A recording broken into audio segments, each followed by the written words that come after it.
very first and most important thing to learn before doing a self-assessment is how to interpret good versus bad changes in pain. There's the obvious.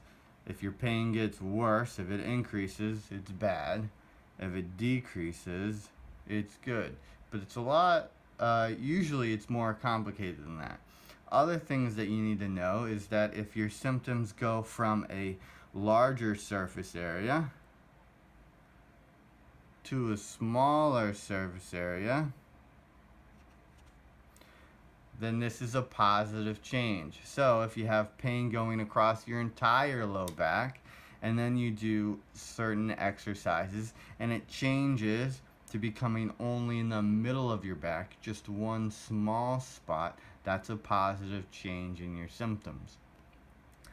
The opposite is true. If you have pain that's very small and then you do an exercise and it becomes bigger, this is regardless of how intense the pain is. If it's higher or lower, it doesn't matter. If it's only in the middle of your back, you do an exercise or an activity and then it becomes your entire low back or off to one side on your back instead of one point, that's a worse change.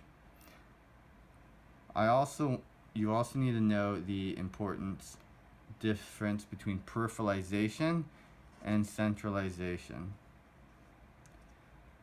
Alright, so if you have your back, your hips, your knees, and your ankles or feet, okay?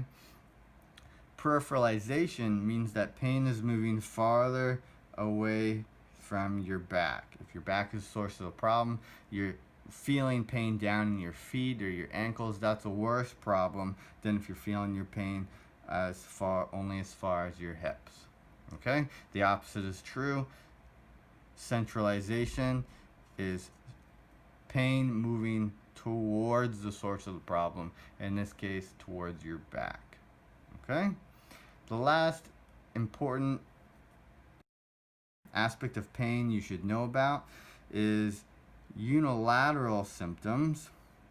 So if you have your back, unilateral symptoms down only one leg or on one half of your body, on one hip, is worse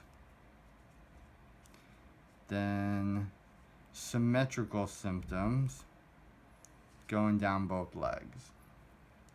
If you have pain going down to your knee only on one side, it's always one side, you do an activity or an exercise that moves to both legs, this is actually better. The reason is that when it's only on one side, that means whatever the problem is in your back, it's compressing more so on one side.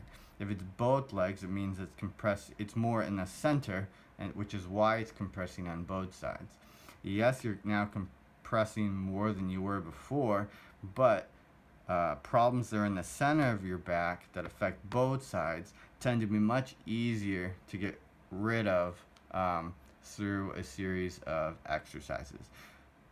Central problems are easier to get rid of with exercises than unilateral symptoms.